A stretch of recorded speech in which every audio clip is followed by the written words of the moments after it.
bisa dibuat tak bernyawa di kursi listrik.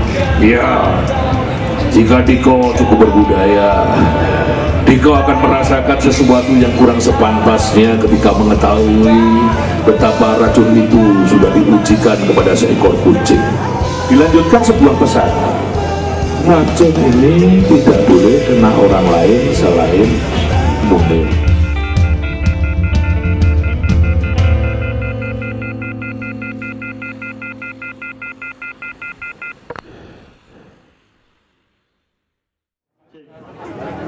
Assalamualaikum warahmatullahi wabarakatuh. Kalau biasanya kita berbicara tentang HAM itu adalah hak asasi manusia, maka detik ini kita bicara HAM, hak asasi Munir. Tepuk tangan dulu untuk Oma Munir. Gini, perkenalkan saya sudah menikah.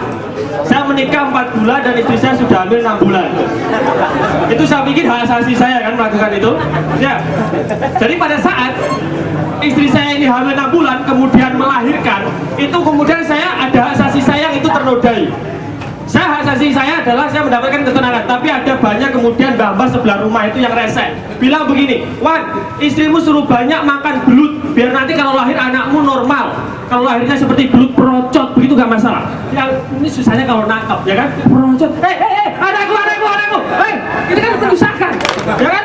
Sebenarnya kalau biar lahir normal itu gak usah belut, cukup makan keong. Keong itu kan kalau biar keluar dari rumahnya kan cukup dikasih bau mulut kan. Sekarang kalau ada ibu-ibu yang mau melahirkan, Bu, buka. Nanti anaknya keluar kerembuk. Masa?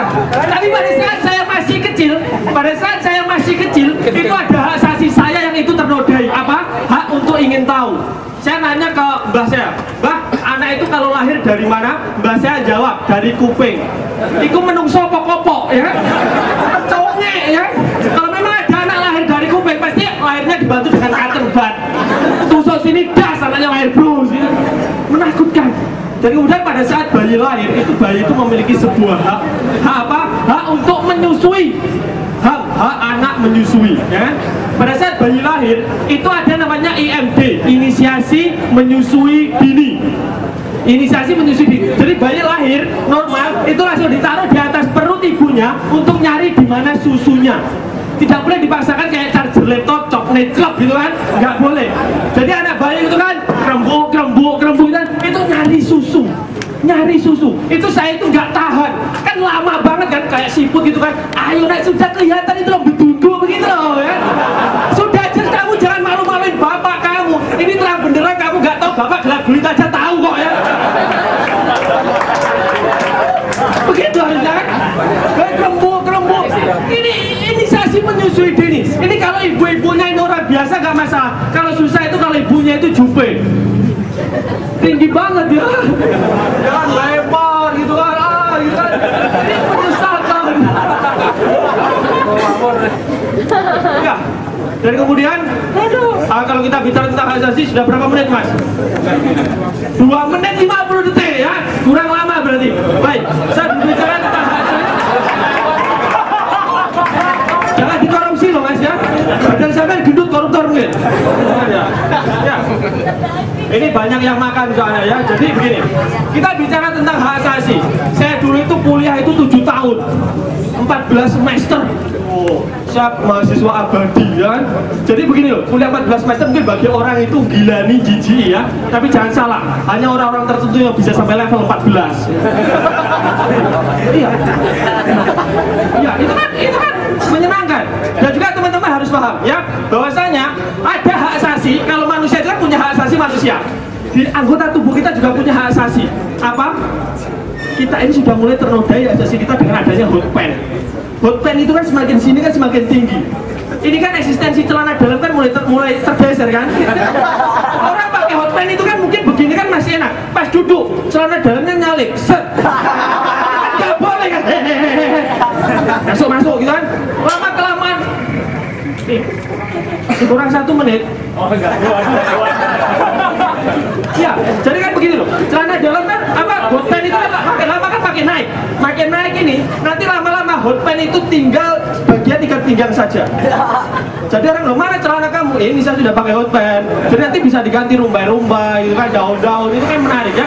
Dan juga yang teman-teman harus ketahui, hot pen itu selalu ukurannya itu lebih kecil dari pahanya.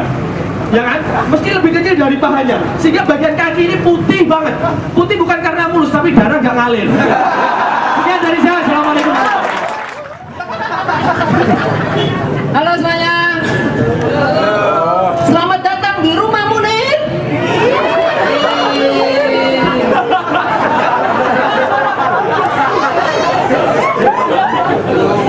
Nama saya Bang Fahri. Saya ganteng secara teori. Kalau suruh praktek, remedi. Menurut saya, penegakan hak asasi manusia di Indonesia itu masih terbelenggu. Hal ini terlihat jelas dari kondisi toilet umum di Indonesia. Di toilet umum kalian pasti sering melihat tulisan kayak gini, habis buang air harus disiram. Kita dipaksa untuk menyiram. Toilet ini otoriter.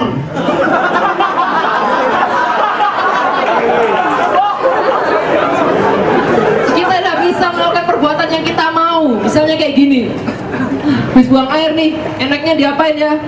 Sembah ya. Tapi menurut saya itu ada orang-orang yang belum bisa menghargai hak asasi manusia orang lain. Misalnya hak asasi untuk hidup sehat. Ini dilakukan sama orang-orang yang suka meludah sembarangan. Saya sebel banget sama orang-orang kayak gini. Sebagai cowok ganteng, secara teori saya nggak pernah meludah sembarangan. Saya tuh kalau meludah di satu tempat aja, yaitu di sembarang tempat. Asal kalian tahu ya, ludah itu mengandung banyak virus. Iya, ada infeksi, ada virus, ada HIV, TBC, HSBC, Nervose, Beyonce, banyak. Meskipun ini dianggap melanggar hak asasi manusia seseorang untuk hidup sehat, belum ada aturan yang jelas buat ngatur menghukum orang yang meludah sembarangan di Indonesia. Kalau di Inggris ya, meludah sembarangan itu didenda 2 juta rupiah. 2 juta rupiah, bayangin. Kalian kalau dibayangin kalau misalnya hukum ini diperlakukan di Indonesia, kalian meludah sembarangan sekali aja sama dengan kalian buang BB. Meludah sembarangan 3 kali sama dengan kalian buang iPhone. Meludah sembarangan 100 kali, kalian bisa membeli hukum di Indonesia.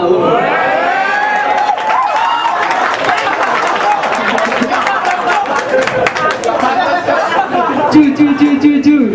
Pak Hakim bebaskan saya.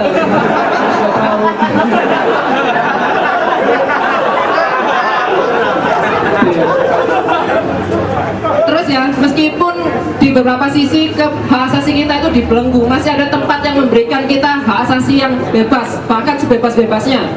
Ini di tempat ini namanya bioskop. Kalian sekarang sadar gak sih, banyak orang yang mesum di dalam bioskop? Ya enggak? Itu hak asasi dimanfaatkan berlebihan. Tentang gelap. Iya. Padahal ya, di bioskop itu ada kamera CCTV-nya. Tapi kenapa nggak ada petugas yang memperingatkan kalau ada orang mesum di dalam bioskop? Apakah toleransi di antara kita ini sudah mati ya? Tuh saya nggak kebayang itu gimana sih situasi di ruang kontrol CCTV-nya itu, mungkin kayak gini ya. Itu ngapain ya bangku A1 sama bangku A2 kok bibirnya nempel terus dari tadi? Oh, mungkin mereka kembar siam, dempet gusi. Terima kasih sudah mendengarkan. I wanna hear make some noise. First of all, I would like to say thank you. Thank you very much for Mr. Vincent. Mr. Vincent is a very good guy. He's a very good friend of mine. But I have to say sorry because for the very first time I met Mr. Vincent, I assumed that Mr. Vincent is a Chinese. It's all true because 24 years I've been living, I have 3 friends of Chinese who had named Vincent. Vincent Tan, Vincent Prasetya, and Muhammad Vincent. But Mr. Vincent showed us that Indonesia is a very colorful country. Very colorful. Mr. Vincent is a Japanese, but he has Chinese name, you know. It feels like you are eating gudeg with fuyung hai sauce. Anyway, for all of the honorable judges, for all of the comics, for all the audience, and for Mr. Gudeg, give applause, please. I've been remembering Florence Sihombing. She was sued and almost got jailed because she insulted people of Jogja. She almost got jailed. But you have to be able to remember that several months before that, there are some religious extremist people in Jogja who destroyed house for worshipping, but they didn't get jailed, okay? They didn't get sued. In that case, there is one conclusion. If you want to be offensive or insult other people or other places, you have to be first from extremists. Second, you must not be a woman. And third, you must not be ugly. And you know what? Because of that, there is only one person in Indonesia. There is only one person in Indonesia who can insult other people and be offensive to other people without getting jailed. Prabowo. Any Prabowo supporters here? Any Prabowo? Well, if there are any Prabowo supporters, well, fuck you.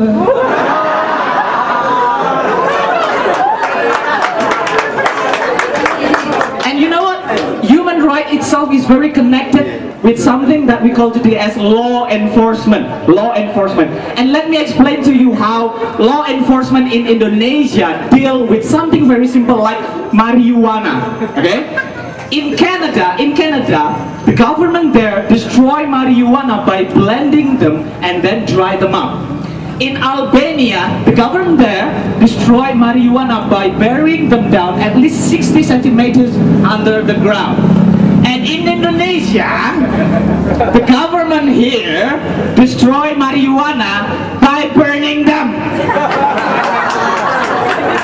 in front of the public, in the police station, usually after Friday prayers.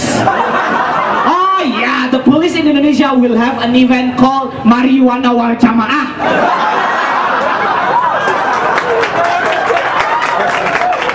But this kind of fact, this fact actually is a good fact. It's a good fact because finally we can know that the government of Indonesia is actually understand about human right and equality. So finally, the marijuana can be enjoyed by everyone. And also, we don't, if we have marijuana, we don't need to hide that, okay? We just need to give it to the government. So the government will facilitate us to consume it together. This method, you know, execution of marijuana, this is not actually an execution. This is actually a celebration. I want to go there one day if there is one marijuana execution in Malang. I want to go there. Maybe my mom will ask, where are you going? I'm going to the police station. For what? Camping. Don't worry, mom, I will be at home immediately. After 5 days, if I remember, with Mr. Gudeg. Thank you very much. You have been a very good audience. Thank you very much. Thank you.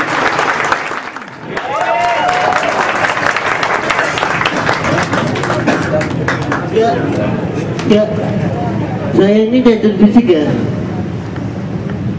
Kalau ngomongin masalah HAM, banyak diskriminasi bagi orang cacat di Indonesia. Contohnya, ibu-ibu kalau nasihati anak, dia jangan lari-lari nanti jatuh.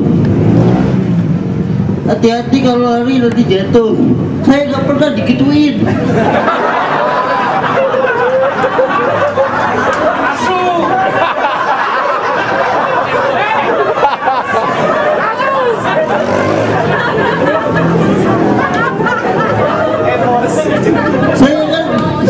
Saya juga pengen digituin. Dek, hati-hati kalau lari. Nanti saya jawab, Bu, hati-hati kalau ngomong.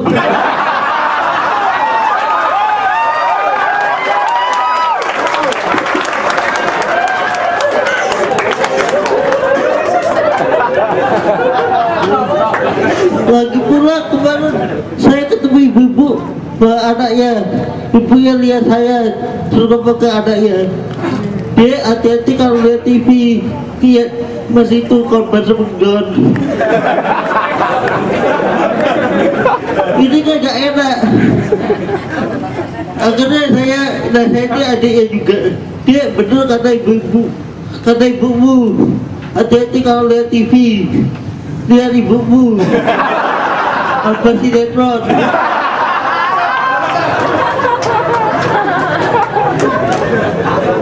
Lagi pula anak jadi kalau di sekolah capek harus pakai tenaga. Minimal kalau pemerintah gak bisa bangun tenaga, bangun playbook lah. Kan enak tinggal muncul. Naiknya gimana ya tapi? Naiknya dikerek loh tiap udara sambil mengeningkan cipta.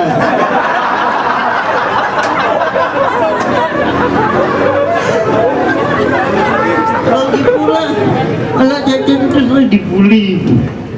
Bahkan toko kartun bully kita loh. Dora the Explorer. Pernah salah satu episode Dora bilang gini, maka kamu menemaniku mendaki gunung.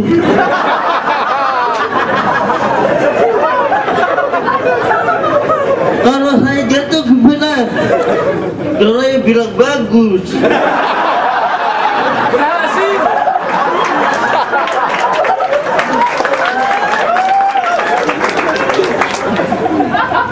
Lagi pula di Indonesia itu angkot itu sekarang sembung-sembung ya.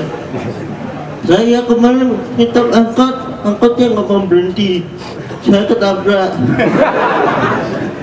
Lagi pula pemerintah sekarang ingin merencanakan pemotongan harga untuk orang cacat.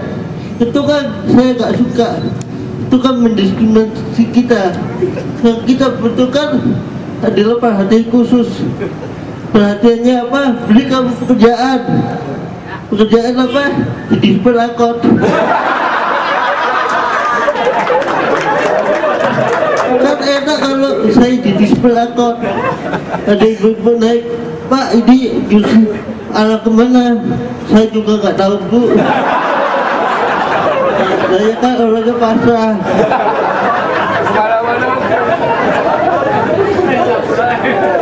Misalnya saya jadi angkot, saya nggak sengaja nubruk mobil orangnya bara-bara. Saya jawab, ih beraninya sama orang cacat.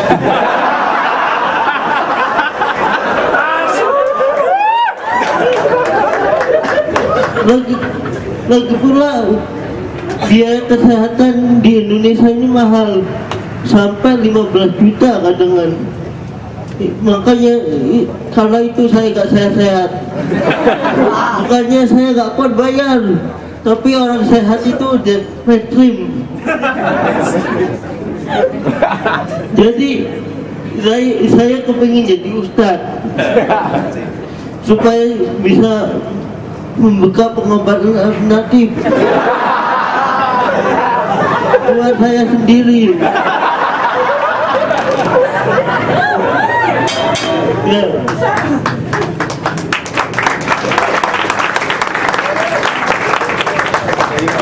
Dulu itu saya bercita-cita jadi polisi, tapi kalau saya jadi polisi bakal punya jabatan, masuk tim forensik, jabatannya korban.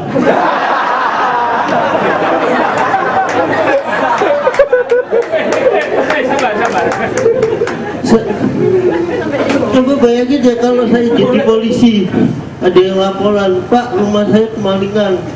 Saya jawab, Pak saya ini gak bisa ngejar maling, jadi tolong bilangin malingnya ya, saya tunggu di sini.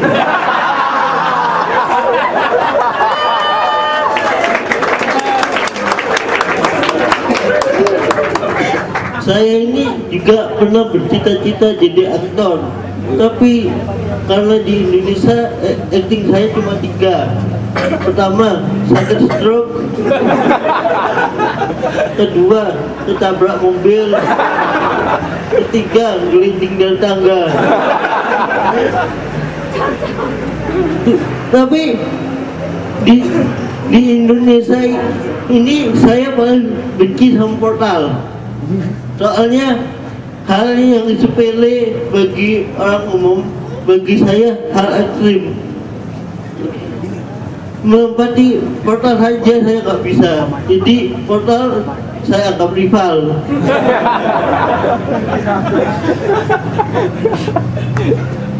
Saya cari di Google perumahan portal, nggak ada. Rival yang sulit.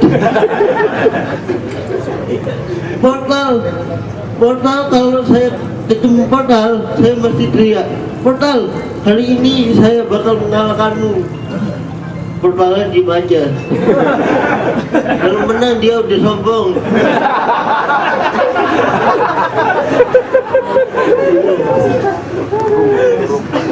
Saya ini juga pernah bercita-cita jadi bintang iklan klinik Tongfang.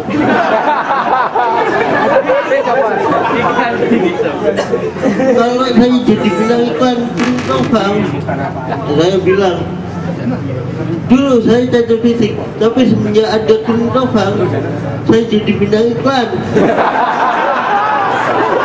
Terima kasih klinik Tongfang.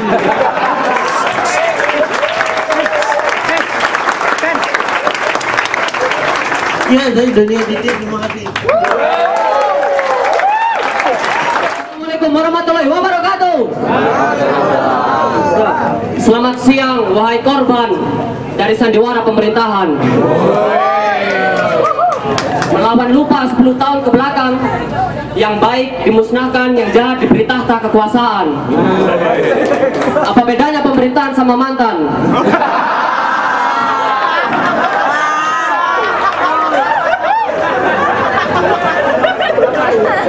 Kita sudah memberikan apa yang mereka inginkan, tapi kita dilupakan tidak lebih dari sebuah kenangan.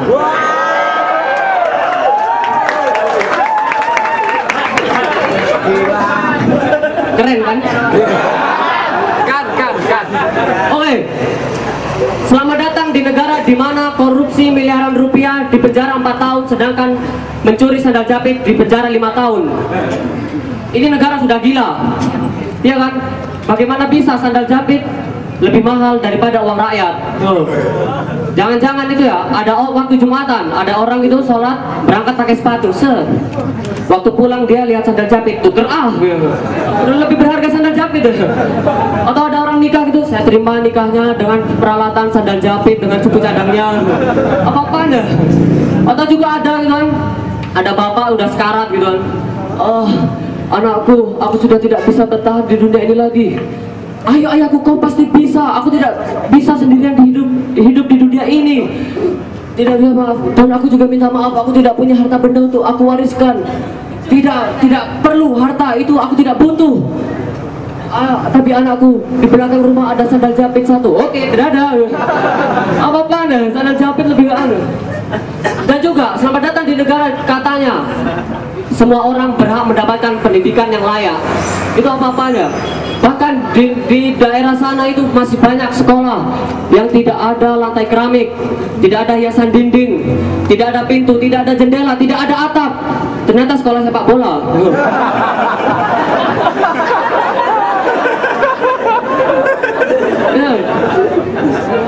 Dan juga bahkan ada yang mau berangkat sekolah pun itu perlu perjuangan. Pernah kalian lihat di TV mau berangkat sekolah melewati sungai yang deras dan dalam, hanya melewati jembatan tali, benar kan? Tahu? Ya itu, bayangkan ada anak SD cewek gitu kan, dia sudah pamit pada orang tuanya demi mengayam pendidikan kan, dia lewat jembatan tali itu, hujan, angin topan, lahar dingin di bawahnya, ada Godzilla lewat gitu, ekstrim ada.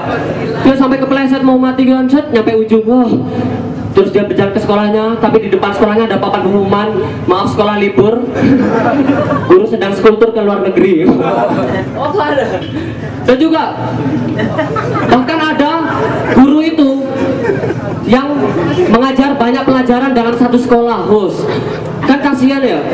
Dia paginya matematika, bahasa Indonesia, ngajar bahasa Inggris, ngajar pendidikan agama Islam, agama Kristen, agama Katolik. Gurunya multi talent ya. Terus tahu semua agama. Aduh. Oh ya. Ayo bertepuk tangan dulu buat kalau mau Omar Munir. Oh ya, bahkan karena pemerintah ini kurang perhatian terhadap generasi muda, dia sampai merebut hak anak untuk bermain. Ada gitu, ada anak setelah pulang sekolah dia tidak bermain, namun dia membantu perekonomian keluarga. Dia apa? Bekerja jadi dosen. Bahkan juga ada gitu yang menjajakan kue basah gitu ya, kerupuk disiram kue basah. Ya, dia berjualan gitu ke kelas demi kelas ke teman-temannya gitu kan. Dia nggak malu ke teman-temannya gitu kan, soalnya teman-temannya jualan juga. Ya. Dia ke sekolah itu gak hanya bawa tas sama PR gitu kan. Dia bawa pisang goreng, bawa tahu berontak, bawa pisang isi tahu sambil digoreng terus sambil berontak gitu. Enggak. Terus juga ada apa? Dia kan ditanyai gurunya, "Nak, apa kau tidak malu berjualan di sekolah ini?" "Tidak, Ibu Guru." "Loh, apa kau berjualan ini demi bayar SPP?" "Tidak, Ibu Guru, saya berjualan ini buat beli kunci UNAS." Oke, selamat siang. Selamat siang semuanya. Kenalkan, nama saya Indra Cahya. Saya ini sekarang kita berdiri di sini semuanya, kita memperingati 1 dekade meninggalnya Munir, yang mana HAM itu belum ditegakkan gitu. Tapi menurut saya, kalau saya pikir-pikir, hampir semua orang itu pernah dilanggar hak asasinya, termasuk saya gitu. Saya dulu waktu kuliah dulu, saya itu mau ujian skripsi itu nggak boleh, karena apa coba? Karena saya brewokan. Kenapa coba? Saya pikir, aduh kenapa ya saya brewokan kok nggak boleh? Padahal emang kenapa gitu? Saya nggak bisa nyimpen contekan di brewok saya gitu, nggak bisa. Dan lagian salah apa gitu brewok saya gitu? Brewok saya nggak pernah nyulik orang kok, nggak pernah nyulik aktivis. Kenapa gitu? Kenapa itu saya tanya gitu, saya penasaran gitu. "Ibu, kenapa saya nggak boleh ujian skripsi?" "Karena brewok kamu serem," gitu katanya. Ini stereotyping, nggak boleh nih. Kenapa kalau brewok serem nggak boleh gitu? Kan orang ini loh bilang brewok saya serem. Dia nggak pernah lihat Surya Paloh apa gimana ya? Nggak pernah lihat Hagrid, Dumbledore gitu. Iya. Lagian menurut saya orang brewokan itu nggak serem. Menurut saya orang brewokan itu nggak serem. Kalau orang brewokan serem, nggak mungkin disembah.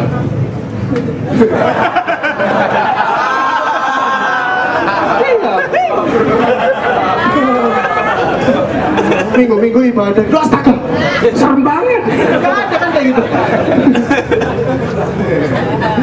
Tapi kalau ngomongin HAM, ya, ini kalau kita menelaah HAM itu apa, kenapa HAM itu ditegakkan, itu pasti kita akan sampai pada suatu konklusi gitu.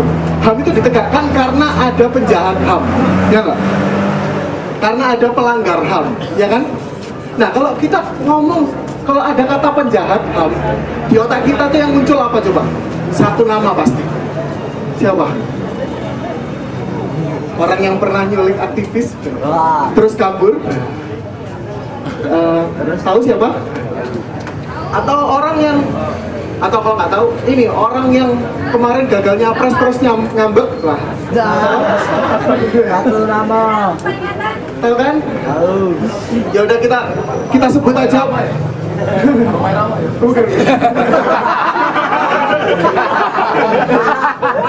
Tahu aja. Takut nyebut ya? Kalau kita sebut aja orang ini dengan sebutan Mr. P ya, Mr. P.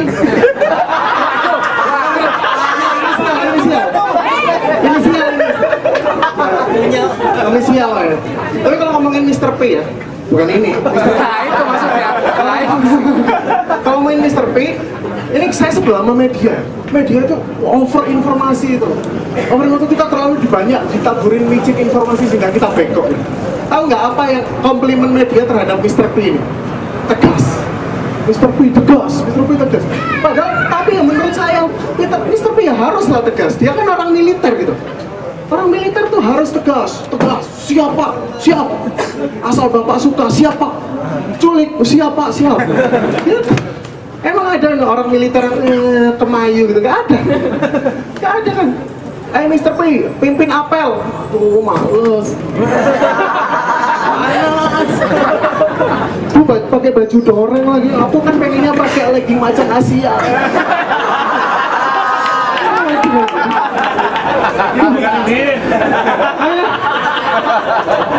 Iya kan harus tegas gitu ya. Kan kalau misalkan gini, kalau ada orang ya, kalau ada kita memuji orang, seseorang itu tegas, itu kita kudunya memuji orang itu tegas tuh bukan orang yang sudah tegas gitu. Kita kayak misalkan memuji gini deh, memuji kayak Waria gitu, Waria yang kalau nyanyi feminin tau gak? Aku tak mau, gitu. Terus pas kita kasih duitnya, dia bilang, kurang, wih tegas banget, itu baru tegas. Itu baru tegas. Kalau Mr. P itu emang tegas dia tuh. Jadi kalau ada yang menentang, lenyap.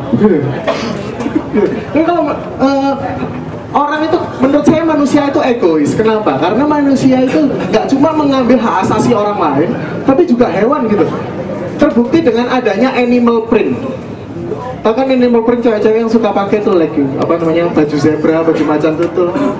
Itu ada loh baju animal print yang diambil dari hewan asli, coba. Hewan asli. Ini saya nggak paham sama cewek-cewek ya. Cewek itu nggak puas sama bulunya sendiri. Dia alis dikere, bulu mata di extension, bulu kaki di wax gitu. Tapi dia malah ngambil bulu hewan lain untuk jadi bajunya. Gimana coba? Ini kalau hewan-hewan lain itu yang bulunya diambil, tahu ini pasti merasa eksistensinya terancam pasti. Ya, ada macam tutul gitu kan, laya-laya di taman safari gitu. Ada mbak-mbak lagi macam tutul, dia lihat, astagfirullahaladzim, dia membunuh temanku. Dia merenggut hak asasi temanku. Terus dia memberikan kabar duka itu kepada temannya lagi. Bro, kamu udah dengar kabar duka belum? Iya, kabar duka soal bau. Iya, dia jadi legging loh. Ya kasihan ya, dia padahal pengen jadi macan Asia. Terima kasih, nama saya Indra.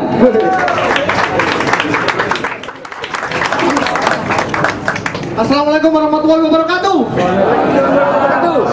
Selamat datang di Omah Munir. Ya, kita tuh sering ya, banyak orang menuntut hak mereka, namun merampas hak orang lain. Contoh simpel itu orang main petasan. Ya, itu yang nyalain mereka, yang kaget kita. Ya kenapa nggak mereka nikmatin sendiri ya, nyalain di toilet ya. Bing, ya, lebih nyaring, ada efek gemanya. Atau dinyalain di kantong ya, ada efek darah-darahnya. Nah, gitu ya. Saya juga bingung sama tingkat kepuasan orang main petasan itu gimana. Mereka menyalakan, dilempar terus lari. Ya. Kalau emang gitu maunya, langsung aja beli, nyalain, lempar aja langsung ke situ ya. Dar. Ya. Aduh. Tepuk tangan buat Omah Munir. Waduh.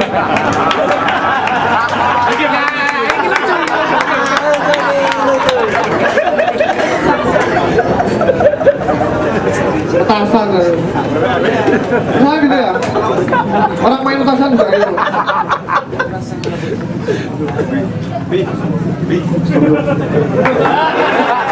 Lucu.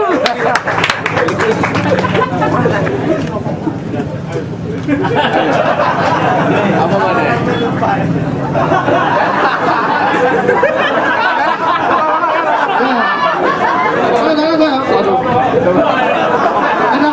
Ada hak lain. Orang yang merampas hak orang lain itu ya, salah satunya ya itu perokok. Ya, karena perokok itu mereka merampas hak orang lain yang ingin mendapatkan oksigen yang segar. Ya. Smoking area diciptakan untuk mereka merokok di situ. Kenyataannya mereka merokok di mana-mana. Polusi di mana-mana. Bagi kita nggak merokok, tempat paling yang bebas dari polusi adalah smoking area. Ya. Tagline rokok sekarang juga aneh-aneh ya. Tagline iklan rokok makin hari makin cuek. Kalau dulu itu merokok menyebabkan kanker, serangan jantung dan lain-lain. Sekarang merokok membunuhmu. Ya. Mungkin suatu saat merokok sakarmu. Kamu ini sakit nggak takut, mati nggak takut, terserah kamu ya. Aku loh cuek. Aku cuek tapi aku sayang. Ya. Rokok juga gitu. Gambarnya itu nggak konsisten ya. Gambarnya rokok itu nggak konsisten. Gambarnya tulisannya kan merokok membunuhmu, tapi di gambarnya itu kayak nikmat banget misalnya. Nikmat banget. Seharusnya gambarnya itu orang mati tapi rokoknya tetap hidup. Ya. Itu buat bukti ya. Rokok aja nggak mau mati. Kalian ngapain mati demi rokok?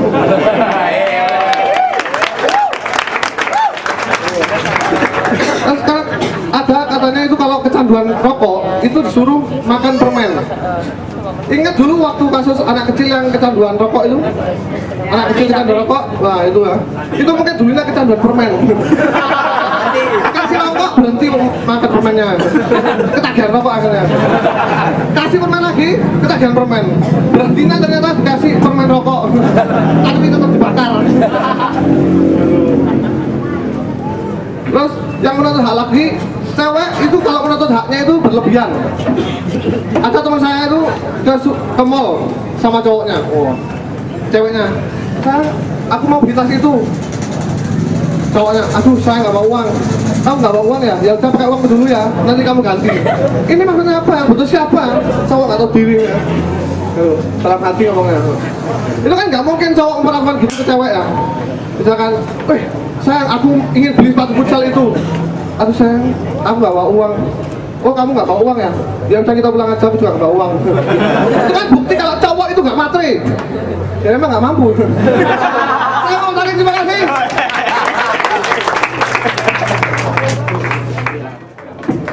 Assalamualaikum warahmatullahi wabarakatuh. Hamdan wa salaman amma ba'du. Oma Munir teman-teman, ini adalah satu tempat museum di mana kita untuk tahu sejarah tidak harus bayar mahal. Tepuk tangan buat Oma Munir. Luar biasa. Kemarin itu saya mau ke museum angkut tapi tidak jadi masuk. Karena kenapa? Hitungannya mahal, tiket masuknya mahal. 75.000 per kepala. 75.000 per kepala teman-teman, bayangkan itu baru kepala, belum tangan, belum kaki, batu ginjal 2. Mahal. Kecuali Oma Munir ya. Pelanggaran HAM teman-teman, menurut saya ini terbagi menjadi 2, pelanggaran HAM berat dan pelanggaran HAM yang biasa. Pelanggaran HAM biasa ini mencakup dengan pencemaran nama baik, pemukulan dan penganiayaan, baik fisik maupun mental. Makanya saya paling benci dengan orang-orang yang suka melakukan bullying dengan mempermasalahkan tinggi badan. Kenapa? Gara-gara tinggi badan teman-teman, gara-gara tinggi badan saya tidak pernah bisa jadi anggota Paskibra. Padahal itu obsesi saya sejak kecil. Obsesi sekali, saking terobsesinya. Saya tuh kalau latihan baris berbaris suka ciri-ciri waktu paling enak tuh pas mau sholat sama teman-teman gitu kan, luruskan soft dan rapatkan barisan. Para Tuhan Yang Maha Esa, hormat gerak. Itu ibu saya kalau tahu pasti marah. Jamban, anak blogger, kamu ngapain ulang-ulang? Kita lagi latihan tante.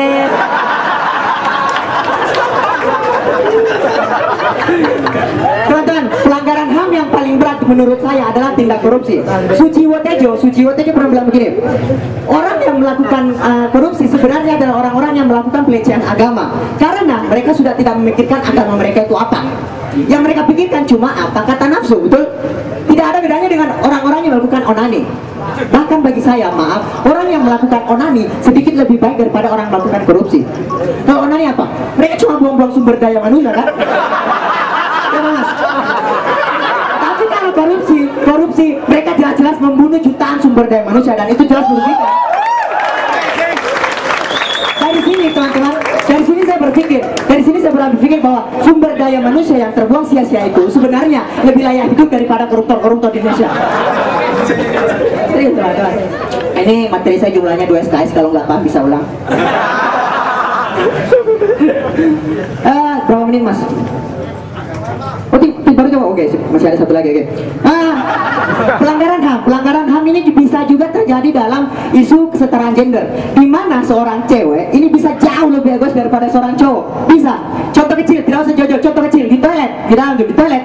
Kalau ada cewek di toilet cewek, kemudian ada cowok sama masuk toilet, yang jadi siapa? Cewek. Tapi kalau ada cowok di toilet cowok, kemudian ada cewek salah masuk toilet, yang jadi siapa? Cewek lagi kan? Ini membuktikan bahwa cowok tidak pernah dikasih kesempatan untuk histeris.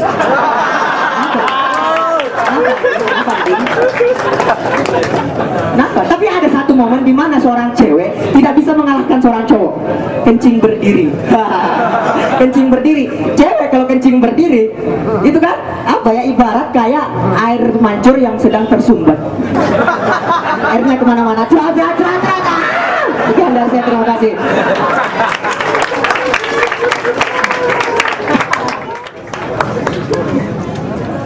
Assalamualaikum warahmatullahi wabarakatuh.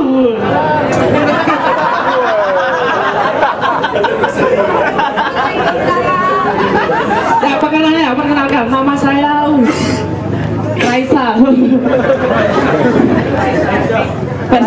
versi Lego kecil.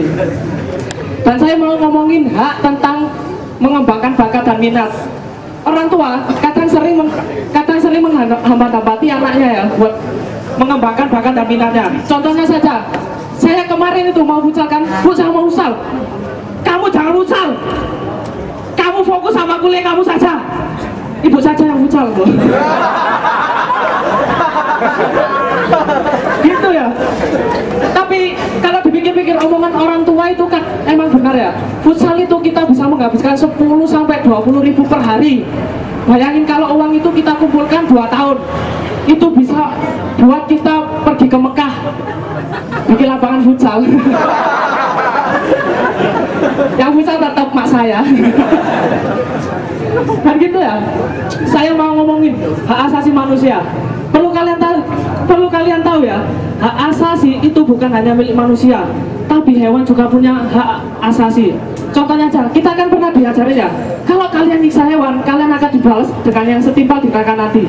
Kemarin ada kucing ya, berantem, ngangeong, saya siram pakai LS, biar. Jadi kan enak, nanti di neraka saya disiram sama kucingnya pakai LS, biar.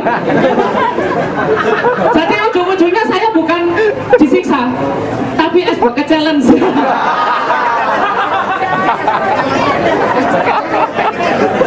Enak di neraka es bucket challenge saya.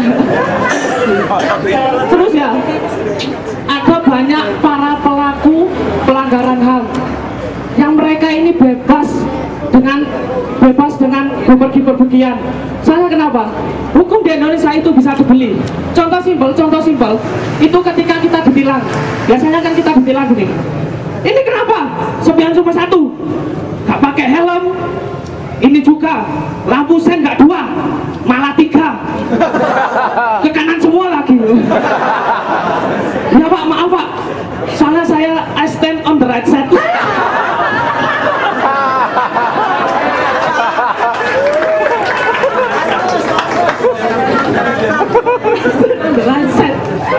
Dan ketika kita ditilang ya, kita pasti akan diberi opsi 2 ya, cepat atau sidang. Kalau cepat 150.000, itu kan mudah ya, ya saya harus pilih yang paling mudah. Coba kalau pilihannya ini yang sulit, kamu pilih cepat, sidang, apa karaokean? Itu makin sulit. Ya tadi karaokean. Terus ada lagi ya, anak pejabat itu pasti semena-mena dengan namanya hukum. Contoh simpelnya, kalau anak pejabat ini kena tilang, Brit, kamu kena tilang. Oh, saya kena tilang Pak. Bapak nggak tahu jabatan ayah saya apa? Emang apa Dek? Ketua OSIS. Terima kasih kawan saya.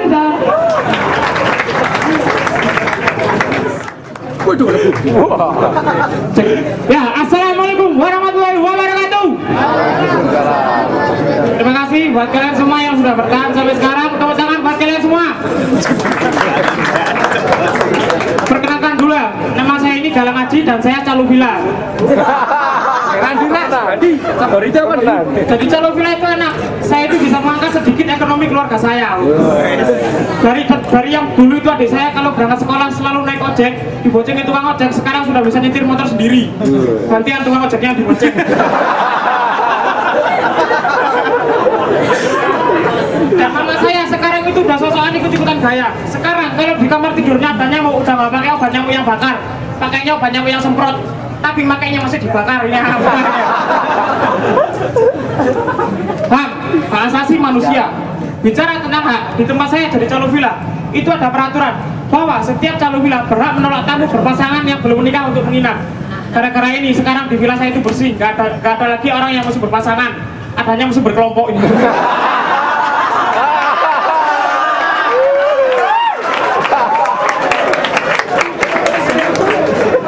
Padahal dulu sebelum adanya peraturan ini, orang masuk ke villa saya itu aneh-aneh dan liar-liar. Pernah suatu hari ada orang masuk ke villa saya itu ya, cowoknya satu, ceweknya dua. Terus ada lagi cowoknya dua, gantian ceweknya yang satu. Terus ada lagi cowoknya tiga, gak ada ceweknya ini.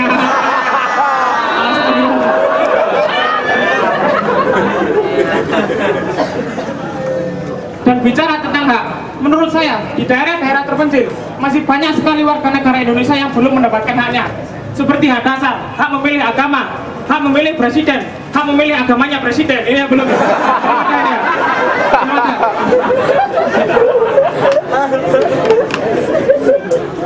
Dan mungkin banyaknya warga negara yang belum mendapatkan haknya itu karena program-program dari pemerintah banyak yang tidak bersinggungan dengan hak-hak mereka yang semestinya. Misalnya program pembagian kondom gratis. Ini buat apa kondom dikasih gratis kalau beras miskin masih harus dibeli?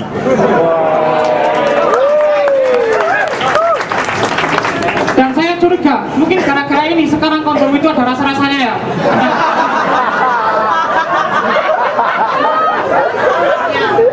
Soalnya makanan pokok orang di Indonesia bukan lagi beras, bukan lagi nasi, tapi kondom. Dan sekarang rasa-rasa kondom itu aneh-aneh. Ada jambu, apel, arning, titik jahe, apa gitu.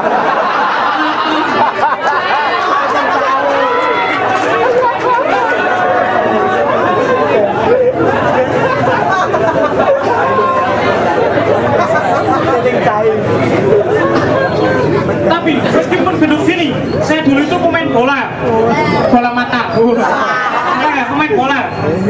Dan hak seorang pemain bola itu adalah mendapatkan gaji sesuai dengan apa yang dia lakukan terhadap timnya.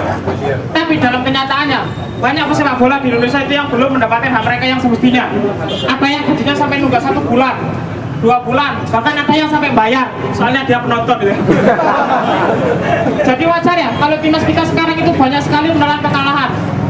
Dan saya melihat di banyak media, penyebab kekalahan timnas itu karena kita tidak memiliki striker yang haus gol. Menurut saya kita punya striker yang haus gol dan bisa mencetak gol yang lebih banyak. Cuman mereka lagi ikut program KB pemerintah, 2 gol lebih baik gitu.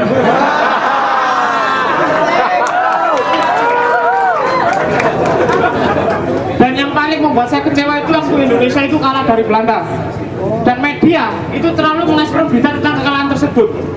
Menurut saya harusnya media itu sedikit membuat berita-berita positif. Misalnya Indonesia berhasil menahan imbang Belanda sampai menit 10 gitu.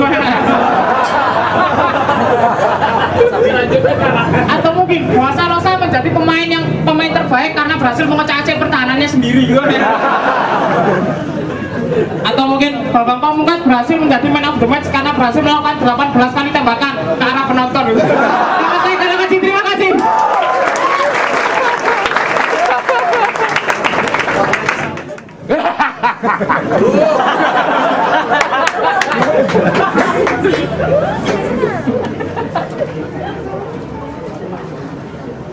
Selamat sore teman-teman sekalian. Sore sudah. Selamat datang di Omah Munir. Tepuk tangan untuk Omah Munir. Oke. Hari ini 10 tahun kita memperingati kembalinya Munir. Kembalinya Munir ilahi. Semoga bisa memberikan perjuangan Munir ini jangan sampai tersia-siakan. Saya tuh tidak tahu, sulit saya mau stand up comedy di sini kalau misalnya bicara tentang Munir, karena kita bisa stand up comedy bicara segala macam hal ini, semuanya itu tidak lepas dari perjuangannya Munir. Maka mari kita berikan aplaus yang paling meriah untuk Munir. Dan saya siang hari ini mau mengutuk kegagalannya Presiden SBY. Saya mengutuk kegagalannya Presiden SBY karena menurut saya yang paling bertanggung jawab untuk mengusut, bukan bertanggung jawab sih, karena yang janji sendiri kan dia ya. Yang janji sendiri kan dia ya untuk mengusut tuntas kasus Munir. Tapi sampai dia sudah mau lengser juga belum ada tanda-tandanya juga kasus Munir mau dibawa kemana itu. Dan memang bukannya apa-apa, saya tuh kecewa dengan model presiden yang seperti ini karena dia itu kebanyakan pelin-pelan. Saya kasih contoh, dan pelin-pelannya dia itu selalu merugikan rakyat. Kecil. Saya kasih contoh satu pelin-pelannya dia merugikan rakyat kecil. Sekitar pertengahan tahun akhir tahun 2011 itu pemerintahan SBY mau menaikkan harga BBM. Pernah ingat gak yang mau menaikkan harga BBM? Wah, itu pas BBM sudah mau naik, tiba-tiba didemo sama rakyat. Kemudian BBM tidak jadi dinaikkan. Nah, ini merugikan rakyat. Selalu merugikan rakyat. Yang pertama dirugikan adalah rakyat kecil. Pada saat dia bilang BBM mau naik kan harga langsung naik kan? Harga langsung naik, mau segala macam. Terus pada saat itu juga di lain sisi ada rakyat kecil yang melakukan penimbunan BBM. Iya kan? Ada yang melakukan penimbunan BBM. Ternyata beberapa hari kemudian BBM tidak jadi dinaikkan. Nah, ini pikirkan perasaannya orang-orang yang menimbun BBM ini. Pikirkan perasaannya orang-orang yang menimbun BBM. Mereka itu rakyat kecil loh. Dan mereka itu tidak bisa menuntut haknya, men. Tidak mungkin penimbun BBM tiba-tiba turun ke jalan, naikkan BBM. Gara-gara pelimpannya dia. Makanya kita sih sedikit berharap mudah-mudahan di era kepemimpinan Pak Jokowi ini kasus Munir bisa terselesaikan. Satu, Pak Jokowi sudah janji atau belum sih? Ya udah, nggak usah janji, yang penting dilaksanakan aja ya. Saya tuh bersyukur sekali. Apalagi rivalnya Jokowi ini adalah orang yang kita sangka bersama-sama bertanggung jawab dengan kepergiannya Munir. Itu kemarin pemilihannya Jokowi itu menurut saya pemilihan yang paling berat. Saya saja yang golput itu turun tangan langsung. Menurut saya kemarin itu adalah pemilihan yang paling berat karena diwarnai dengan berbagai macam fitnah-fitnah. Kalian lihat kan? Itu salah satu yang saya paling cermati itu adalah fitnah-fitnah.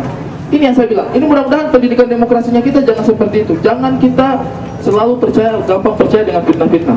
Kemarin tuh Pak Jokowi itu segala macam difitnah. PKI lah, komunis lah, kurus kerontang lah, agama lain lah, terlalu banyak. Dan fitnah-fitnahnya ini kadang-kadang sudah tidak masuk akal. Kadang-kadang hal yang tidak ada diada-adakan. Pernah lihat tidak fitnah-fitnahnya Pak Jokowi yang menggunakan alat-alat Photoshop? Iya kan? Pak Jokowi tidak pernah ke suatu tempat tiba-tiba dipakai Photoshop ada di situ. Oh, ini menurut saya orang-orang yang otak-otaknya pakai Photoshop ini memang tidak ada rasa cintanya dengan tanah air. Karena menurut mereka mungkin Photoshop itu bisa menyelesaikan masalah bangsa, padahal kan tidak. Kan tidak mungkin juga misalnya kita mau perang sama Malaysia. Tiba-tiba kita edit pakai Photoshop, tentaranya kita jadi banyak. Tidak mungkin juga ya. Atau misalnya di Indonesia Timur terjadi kelaparan, edit pakai beras, Photoshop banyak, selesai masalah. Tidak mungkin. Dan menurut saya kalau kita mau bicara fitnah, jangan gampang percaya fitnah. Karena kalau saya mau percaya fitnah, saya juga akan menjadi kerdil pikirannya saya. Banyak fitnah-fitnah yang berselebaran tentang lawannya dia juga. Misalnya fitnah kalau Pak Prabowo itu bijinya cuma satu. Itu kan menurut saya fitnah juga. Meskipun saya tidak tahu benar apa salahnya. Mungkin bisa jadi benar. Besar kemungkinan ya. Tapi saya tidak mau percaya karena menurut saya itu fitnah. Tapi saya pikir, bayangkan kalau misalnya fitnah ini dilempar ke permukaan sama publik. Kan pendukungnya Jokowi fitnah, wah jangan pilih Prabowo, bijinya cuma satu. Jadinya kan tidak enak kan. Terus dia jadi gundah gulana. Dia datang sama Anwar, itu sekarang ada fitnah beredar tentang biji saya, bagaimana cara mengatasinya? Tenang Pak, kita sudah atasi. Atasinya bagaimana? Kita sudah sebar Photoshop tentang biji babat.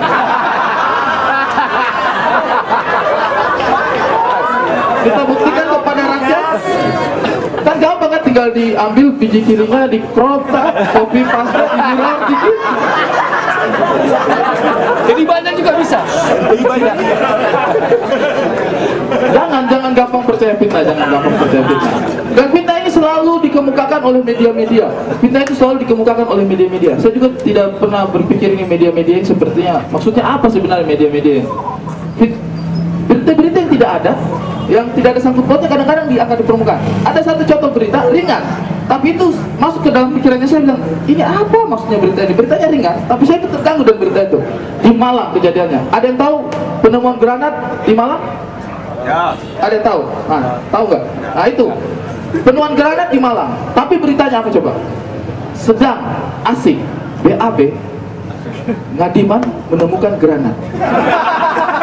Serius, demi Tuhan beritanya kayak gitu. Sedang asik di AB, Ngadiman menemukan granat. Ini jadi saya bertanya-tanya, apa yang terjadi? Apakah Ngadiman lagi duduk jongkok? Tiba-tiba keluar granat. Pokoknya beritanya itu sangat memprovokasi. Dan satu hal yang bikin saya tertarik di situ adalah kata-kata asik. Namanya berita itu fakta aja yang disampaikan. Kenapa harus ada opini di situ? Maksudnya, kecuali kalau itu memang betul fakta. Tapi dari mana dia tahu? Apakah wartawannya bertanya langsung sama dia? Ya? Pak, Bapak yang menemukan granat? Iya Pak. Pada saat itu Bapak sedang apa? Sedang BAB.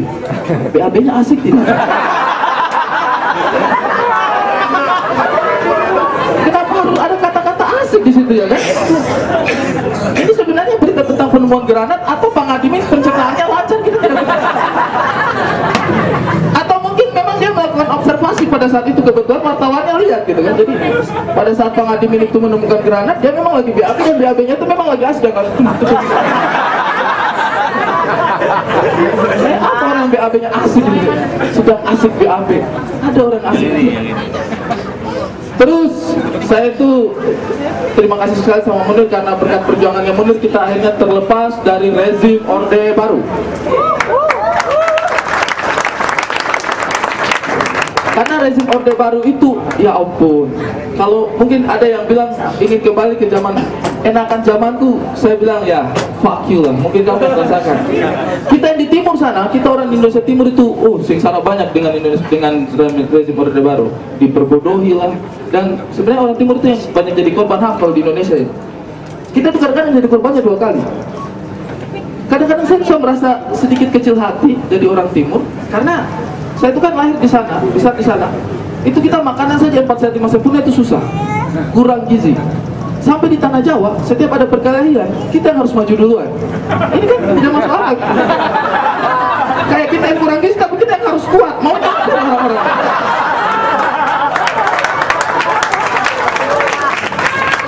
Kita yang kurang gizi, tapi tetap kita yang harus kuat.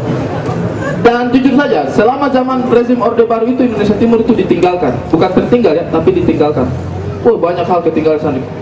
Dan saya juga mengalami masa kecil yang sangat keras selama zaman Orde Baru. Saya itu sampai harus cari uang sendiri. Saya harus cari uang sendiri. Tapi untungnya saya ini kan pintar ya. Memang ada bakat apa ya, pengusaha, wirausaha dari kecil. Saya waktu dulu untuk membiayai SMA, jajannya saya itu waktu di SMA kan zamannya saya itu masih VCD. Nah, untuk membiayai sekolah dan jajannya saya itu saya berusaha menyewakan VCD porno di dalam sekolah. Ya jangan diketawakan, namanya juga usaha ya. Laku. Yang penting kan halal ya. Tapi menyewakan VCD porno di dalam sekolah itu tidak sesederhana yang kita pikirkan.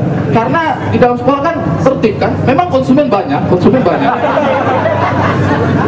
Tapi tantangannya juga besar. Itu guru-guru itu paling suka cari kita punya VCD porno itu. Untungnya saya punya otak. Akhirnya untuk menyembunyikan barang dagangan kami itu, kalau yang sekolah zaman dahulu mungkin masih ada gambar pahlawan, tidak tahu sekarang. Itu ada gambar pahlawan, biasa direkatkan tuh hanya di atas dengan di bawah. Kemudian akhirnya ada rongga-rongga di situ kan. Nah, disitulah biasanya gambar-gambar VCD porno itu kita sembunyikan. Cuma ini agak sedikit merusak memori saya. Karena apa? Karena saya jadinya kurang menghargai jasa para pahlawan. Soalnya kalau ada orang datang tanya, ada yang saya, anak murid datang tanya, Ari, ada yang baru kan? Saya, mau yang apa? Prancis itu kayaknya Teguh Umar deh.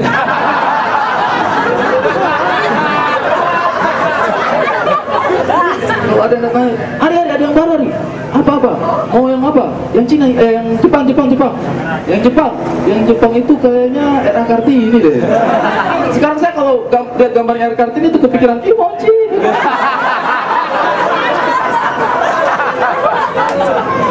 Agak merusak pikiran saya, serius.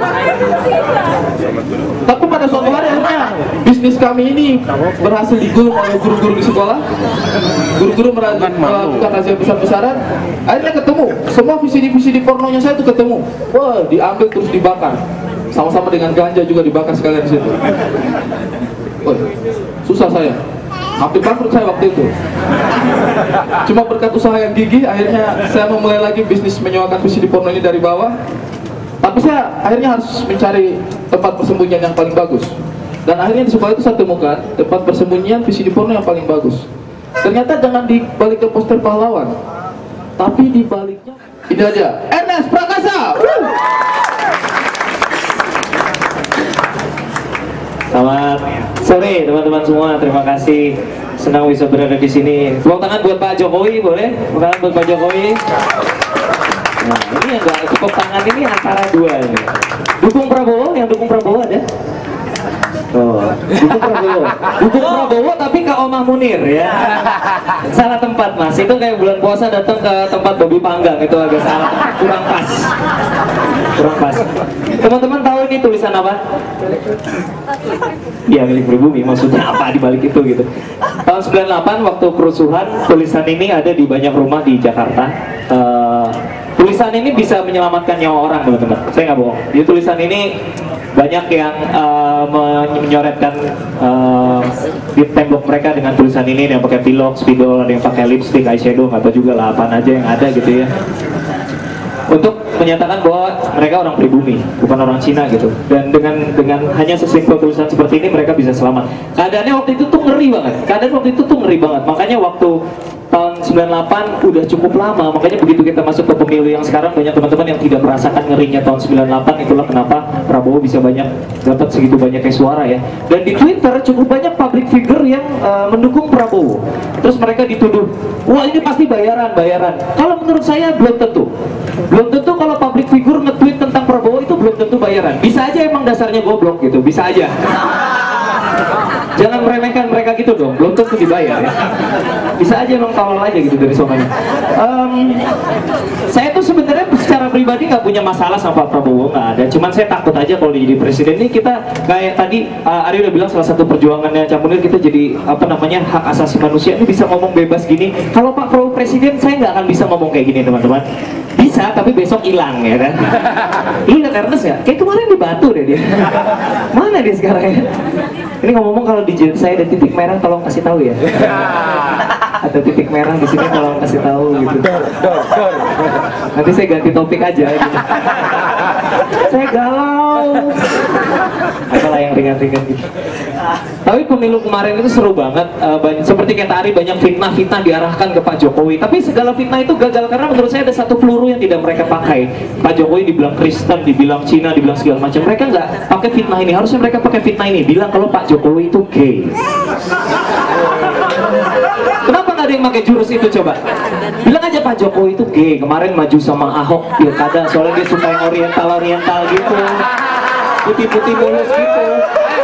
Ini pahanya Ahok mulus pasti, yakin gue. Dor. Oh, merah-merah. Oh, gue berasa Marcus Horizon.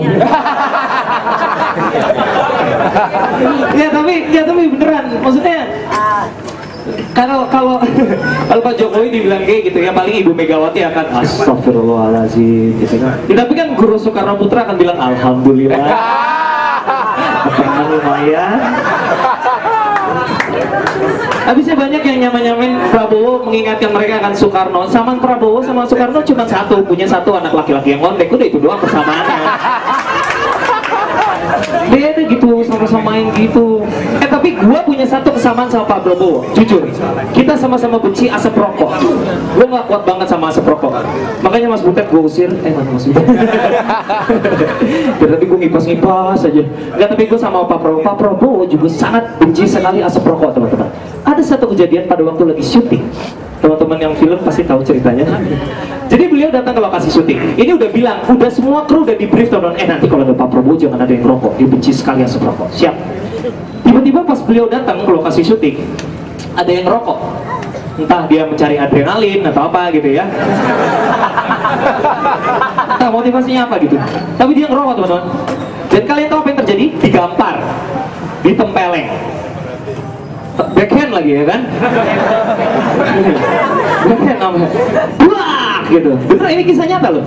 Buah gitu. Tamparan mantan ketua Kopassus. Lumayan. Lu lihat tangannya gede banget, tangan dia. Lumayan.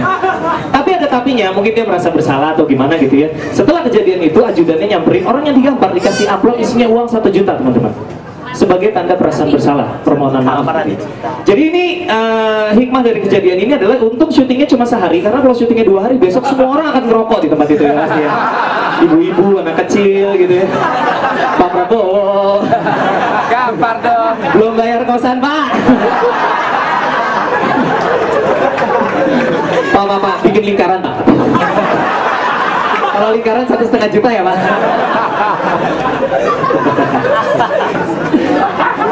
Ada kesamaan sama Pak Prabowo itu doang satu kali. Habis katanya beliau kalau kampanye naik kuda, nggak apa-apa dong naik kuda, dia kan turunan Pangeran Diponegoro katanya gitu. Kalau menurut saya sih bukan masalah dia keturunan siapa, masalahnya karena kelakuan dia udah berapa garis keturunan yang hilang di tangan dia gitu kan, itu kayaknya lebih penting kalau menurut saya gitu. Langsung ditepokin nggak apa-apa. Pemimpin kita sebentar lagi ganti, kayaknya ada yang lagi galau di istana ya.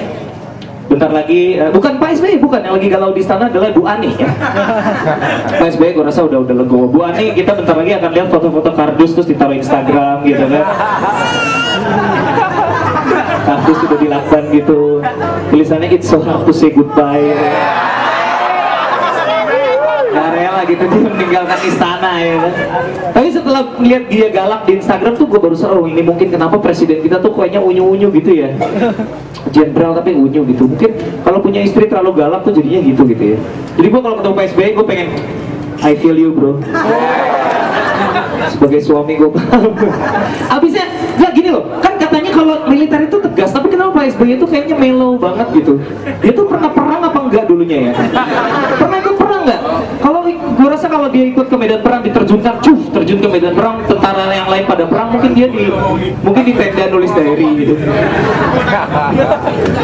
Teman-temannya pada perang, dia nulis diary gitu. Dear diary, hari ini temanku Joni kakinya ketembak. Sedih sekali, gitu ya. Terus dibikin jadi lagu gitu. Ya tapi kita rindu sosok pemimpin yang tegas gitu. Makanya kenapa salah satu alasannya itu menurut saya, kenapa salah satu alasannya Ahok itu bisa mendapat simpati rakyat banyak karena dia tegas gitu. Jadi di sini ya setuju ya Pak Ahok jadi presiden, setuju ya semuanya ya? Gak apa-apa dong, kasih kesempatan. Barack Obama aja bisa jadi presiden di Amerika Serikat setelah negaranya 200 tahun merdeka, tapi jadi Ahok udah jompo. Gak apa-apa, tapi nanti foto presiden kan keren. Kalau presiden biasa gini kan, SBY kan, kalian tahu foto Pak SBY kan selalu senyum-senyum kentang gitu kan, senyum-senyum nanggung gitu, kayak senyum-senyum nahan cepirit gitu kan. Kenapa nggak lepas aja senyum gue gregetan? Kalau Pak Ahok mungkin jadi presiden, fotonya di dinding nggak akan gini, dia akan gini. Pakai baju kungfu gitu ya. Terus pernah ada yang nanya sama gue gini, Nas lu kan dukung Ahok, kok lu gak dukung Haritanu waktu zamannya pilkada lagi, pilpres lama ya Pak Haritanu gitu. Tahu Pak Haritanu kan ya? Ya maksudnya gini loh, emang mentang-mentang Cina terus mesti gue dukung gitu. Emang sih sama-sama Cina, cuman kan beda gitu ya. Emangnya karena sama-sama Cina tuh sama-sama bagus. Emangnya semua telepon karena sama-sama bisa dipakai nelfon, emangnya semua telepon sama? Enggak kan? Iyalah, Ahok itu ibaratnya iPhone. Haritanu tuh Mito, beda. Jangan dibanding. Nggak bisa mentang-mentang sama-sama Cina terus dibanding-bandingin gitu. Nggak bisa gitu lah. Ya. Tapi ya seperti yang kalian ketahui, yang saya sudah bilang ulang-ulang, akhirnya agenda kami kesampaiannya teman-teman ya. Ya, misi underground kami menempatkan Ahok di DKI 1 sudah tercapai ya. Ibu kota telah kami kuasai.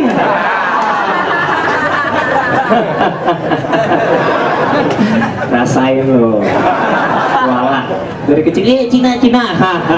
Gubernur Cina anjing. Apa? Gue dari kecil tinggal di Jakarta ya, nggak pernah mimpi punya gubernur Cina beneran. Nggak mungkin, mana mungkin bisa gitu. Tapi ternyata kejadian juga. Mungkin kita tunggu gebrakannya lah. Mungkin dia akan bikin FPI tandingan gitu ya. Front Pembela Imlek, kita nggak tahu. Bisa aja.